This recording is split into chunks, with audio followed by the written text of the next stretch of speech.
सासाराम लोकसभा का आपका क्या सोच है, उस पर आप क्या कहना चाहते हैं? देखिए, सबसे पहले मैं आभार व्यक्त करना चाहता हूँ अपने कांग्रेस पार्टी के हमारे नेता और पूर्व राष्ट्रीय अध्यक्ष आदरणीय माननीय सोनिया गांधी जी को मैं आभार व्यक्त करना चाहता हूँ। और हम सबों के नेता आदरणीय माननीय खड़गे जी जो कि हमारे राष्ट्रीय अध्यक्ष हैं, और साथ में हम सबों के नेता नौजवानों के दिल के धड़कन आदरणीय माननीय राहुल गांधी जी को भी मैं आभार व्यक्त करना चाहता हूँ, आभार देना चाहता हूँ, आभार व्यक्त करना चाहता हूँ आदरणीय माननीय प्रियंका गांधी जी को आभार व्यक्त करना चाहता हूँ। हम सबों के नेता और सबों के गार्जियन आदरणीय माननीय बहन मीरा कुमार जी को कि आपके आशीर्वाद के द्वारा मुझे ये अवसर मिला। बाबूजी जो कि हमारे महापुरुष हैं और इस धरती पर मुझे अवसर मिला, मैं कैंडिडेट बना, इसके लिए बहुत बहुत आभार धन्यवाद मैं व्यक्त करना चाहता हूँ। आभार व्यक्त करना चाहता हूँ आदरणीय माननीय हमारे नेता, जन जन के नेता आदरणीय माननीय लालू यादव जी, आदरणीय माननीय हमारे हम सबों के दिल के धड़कन, नौजवानों के दिल की आवाज़ आदरणीय माननीय तेजस्वी यादव जी, आदरणीय माननीय तेज प्रताप जी, डी राजा जी, आदरणीय माननीय दीपंकर भट्टाचार्य जी, सीताराम येचुरी जी, हम सबों के नेता आदरणीय माननीय मुकेश सहनी जी, VIP चीफ आदरणीय माननीय केजरीवाल जी, आप सभी को इंडिया गठबंधन के जितने भी अलायंस की पार्टी के हमारे मुखिया है, अलग अलग दल के, अलग अलग पार्टी के, आप सभी को मेरी तरफ से, सासाराम पार्टी की तरफ से आप सभी को आभार, धन्यवाद, स्वागत, अभिनंदन। साथ में आप सबको मैं बताना चाहता हूँ कि ये इतिहास रहा है, ये सासाराम पार्लियामेंट जो है यहाँ से जो जीतता है, जिसकी जीत होती है, उसी की सरकार केंद्र में बनती है। इस बार यहाँ की जनता, यहाँ का सासाराम पार्लियामेंट का जनता का मैं बेटा हूँ, मैं भाई हूँ, और लोगों ने हमें बहुत बढ़ चढ़ करके हमें सहयोग कर रहे हैं। हर जगह जहाँ भी मैं जा रहा हूँ, सभी जाति, सभी धर्म और सभी संप्रदाय के लोग, लेकिन उससे ऊपर उठ कर के लोग, पार्टी दल जाति से ऊपर उठ के लोग मुझे सहयोग कर रहे हैं। इसलिए सासाराम पार्लियामेंट की जनता को भी मेरी तरफ से बहुत बहुत धन्यवाद, आभार, मैं स्वागत, अभिनंदन करना चाहता हूँ। भाजपा के लोग कह रहे हैं कि हम राष्ट्रवादी हैं और हमने राम मंदिर बनाया है, उस मुद्दे को लेकर वो लोगों के बीच जाना चाहते हैं। आपका क्या मुद्दा होगा? देखिए, प्रत्यक्ष के आगे प्रमाण की कोई जरूरत नहीं है। मैं आपको बताना चाहता हूँ, इंडिया गठबंधन का मैं प्रत्याशी हूँ और मेरे दादाजी का नाम भी बनारसी राम था, स्वर्गीय बनारसी राम। मेरे पिताजी का भी नाम स्वर्गीय रामजी राम है और मुझे भी लोग मनोज राम करके बुलाते हैं। तो हमारे कण-कण में राम बसे हुए हैं और हमारे रग रग में राम है और हम तो राम ही हैं। आपको मैं बताना चाहता हूँ, मैं नहीं, मेरा पूरा पूर्वज राम के नाम को अपने नाम के आगे लगा लिया।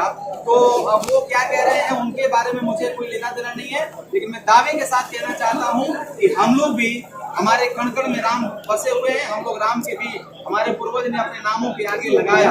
प्रत्यक्ष के आगे कोई प्रमाण की जरूरत नहीं है। कितनी लड़ाई मानते हैं सासाराम में आप?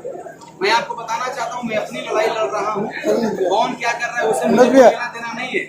मैं अपनी लड़ाई लड़ रहा हूँ, ये लड़ाई लड़ रहा हूँ, जीतने के लिए लड़ाई लड़ रहा हूँ।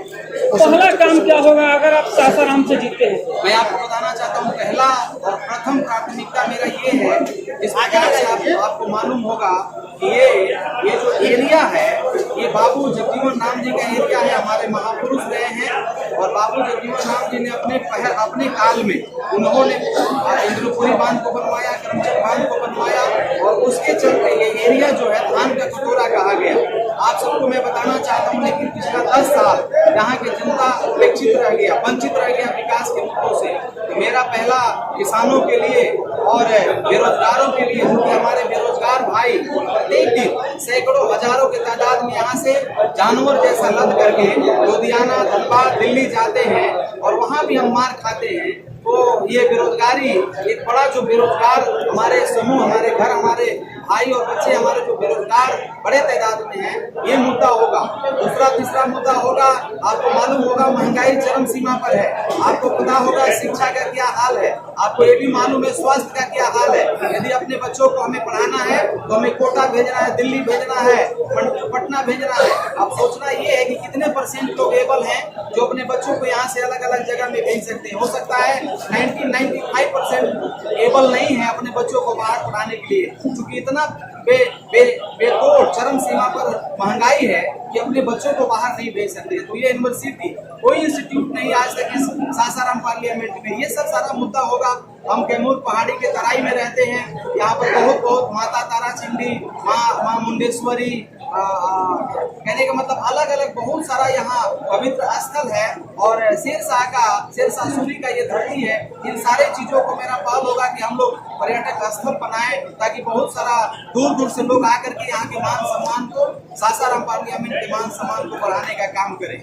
भाजपा के लोग कह रहे हैं कि जो अपराधियों का सबसे बड़ा यूनिवर्सिटी लालू प्रसाद यादव और राजद है, अगर उनकी सरकार आती है तो फिर से आप किस तरह पढ़ेंगे? मैं आपको बताना चाहता हूँ, भाजपा में जो लोग चला जाए वो दूध का धोया हो जाएगा। ये भी मैं आपको बताना चाहता हूँ, हम लोग तो यही सुने थे कि गंगा जी पवित्र हैं, लेकिन आज का डेट में सबसे ज्यादा वही लोग पवित्र हो गए, पहला नंबर पर पवित्र हो गए और गंगा जी दूसरा नंबर पर आ गई। तो मैं आपको बताना चाहता हूँ, उनके बारे में मेरा कोई कमेंट नहीं है कि कौन अपराधी है क्या है, नहीं। लेकिन मैं ये दावे के साथ कहना चाहता हूँ कि इस बार जनता समझ चुका है कि इलेक्शन में कितना लोग खड़ा होता है, कहाँ के लोग खड़ा होते हैं, ये मायने नहीं रहेगा। इलेक्शन में ये सबसे बड़ा मुद्दा होने जा रहा है कि इलेक्शन से पहले उनके साथ में कौन था, इलेक्शन के बाद कौन होगा। ये जनता यहाँ का निर्णय कर लिया है। और इस बार दावे के साथ कहना चाहता हूँ कि सासाराम पार्लियामेंट इंडिया गठबंधन जीतेगा और इंडिया गठबंधन का सरकार केंद्र में बनेगा। आपके मीडिया को, आपके चैनल को बहुत बहुत धन्यवाद, स्वागत, अभिनंदन। आप लोगों को मैं आभार व्यक्त करना चाहता हूँ। धन्यवाद।